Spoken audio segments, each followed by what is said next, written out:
घने अंधेरे में एक टूटी हुई गाड़ी की हेडलाइट्स चमकती है।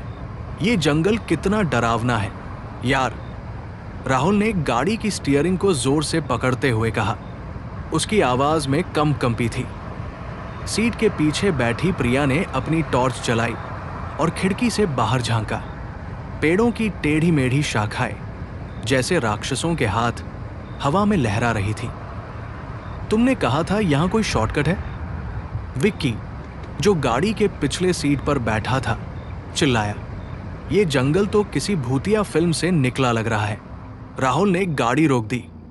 इंजन की आवाज बंद होते ही चारों तरफ सन्नाटा छा गया। बस हवा की सीटी और कहीं दूर से आती एक अजीब सी खनखनाहट, जैसे कोई लोहे की जंजीरें घिसट रहा हो। हम खो गए हैं, प्रिया ने फुसफुसाते हुए कहा। उसकी टॉर्च की रोशनी ने सामने एक पुराने जंग खाए बोर्ड पर गिरी, जिस पर लिखा था, चेतावनी, आगे बढ़ने वालों की मौत निश्चित है। विक्की हंसा। ये किसी ने मजाक किया है। चलो बाहर निकलते हैं, जीपीएस ठीक करते हैं। तीनों गाड़ी से उतरे। हवा का तापमान अचानक गिर गया। प्रिया ने अपनी बाहों पर उभरे रोंगटों को महसूस किया। तभी उसकी नजर पेड़ों के बीच एक ऊंची काली आकृति पर पड़ी। कोई औरत, उसके बाल उड़ रहे थे, चेहरा सफेद, आंखें गायब। देखो वो, प्रिया चीखी। सबने मुड़कर देखा, लेकिन वहां कुछ नहीं था। तू बेवकूफ बना रही है, राहुल ने गुस्से में कहा, पर उसकी आवाज डरी हुई थी।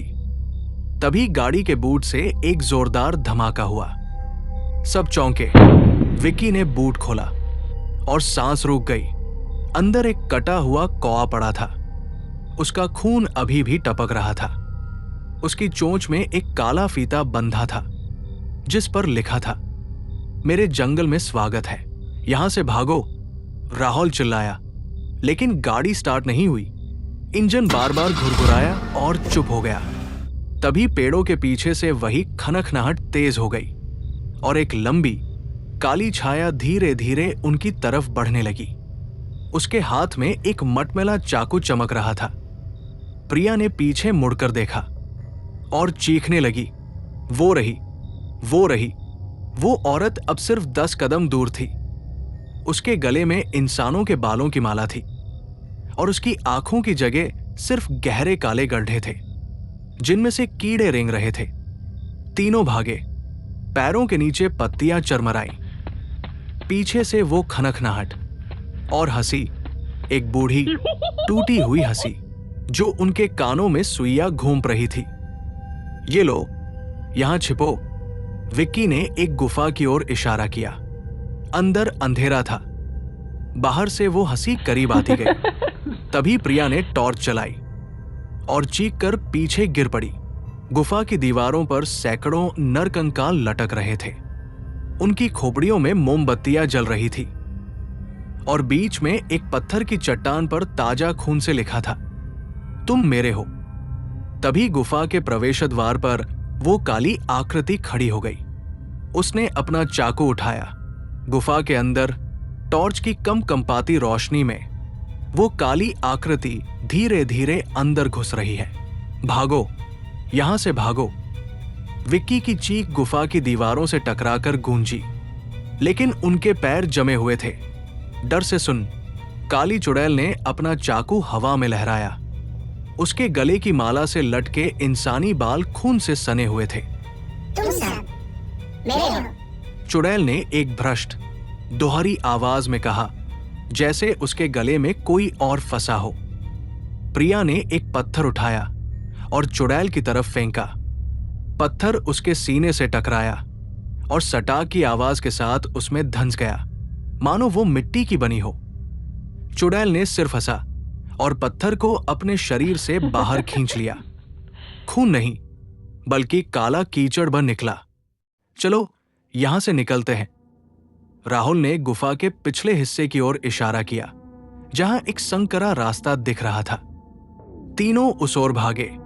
पीछे से चुड़ैल की हंसी और जंजीरों की खनखनाहट। रास्ता उन्हें एक विशाल गड्ढे तक ले गया, जिसके बीच में एक पुराना कुआं था। कुएं के किनारे पर मानव हड्डियां बिखरी पड़ी थी।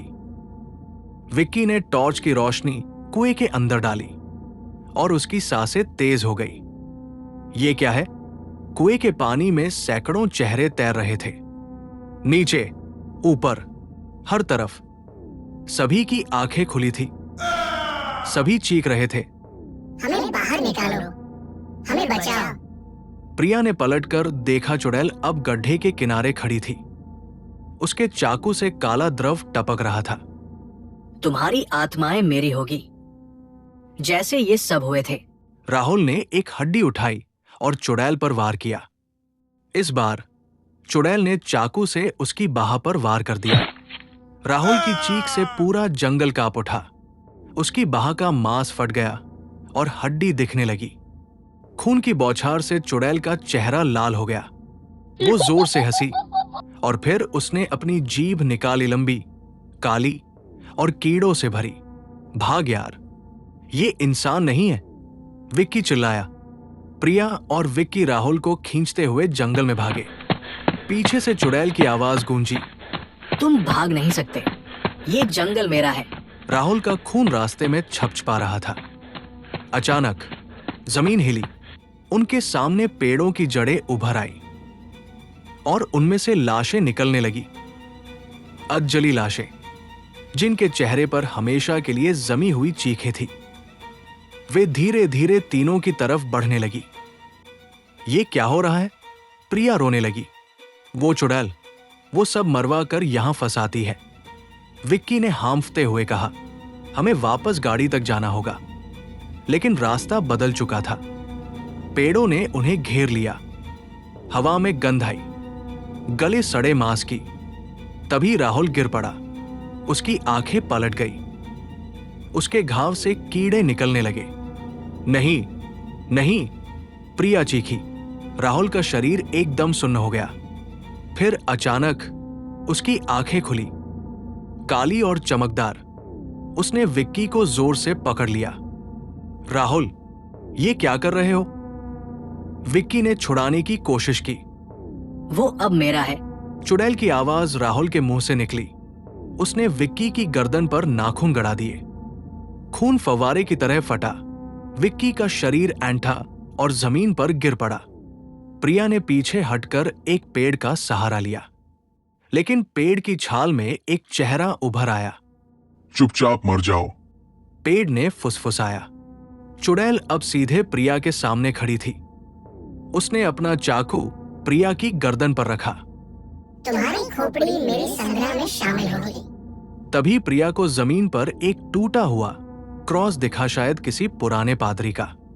उसने उसे उठाया और चुड़ैल के चेहरे पर मारा। हिस! चुड़ैल चीखी। उसका चेहरा धुएं की तरह उड़ने लगा। वो पीछे हटी और प्रिया भागी। उसने अपने आखिरी ताकत से गाड़ी तक पहुंचने की कोशिश की। पीछे से चुड़ैल की दहाड़े और पेड़ों के टूटने की आवाजें आ रही थी। गाड़ी नजदीक थी। प्रिया ने ड्राइवर सीट पर छलांग लगाई। इंजन चालू हुआ। हाँ, हाँ, वो रोते हुए चिल्लाए। गाड़ी तेजी से भागी। पीछे से चुड़ैल का हाथ कार की खिड़की पर आ लगा। नाखून शीशे को खरोंचने लगे। प्रिया ने एक्सीलेटर दबा दिया। 1 साल बाद प्रिया अस्पताल के बिस्तर पर पड़ी है। उसकी आंखों के नीचे गहरे काले घेरे। डॉक्टर कहते हैं आप सुरक्षित हैं, लेकिन वो जानती है चुड़ैल का श्राप अभी खत्म नहीं हुआ। रात को उसे खिड़की से खनखनाहट सुनाई देती है। आईने में एक काली छाया दिखती है और कभी कभी उसके गले पर एक काला फीता दिखता है, जिस पर लिखा होता है, तुम मेरी हो। कहानी समाप्त। या चुड़ैल का साया अभी भी प्रिया का पीछा कर रहा है?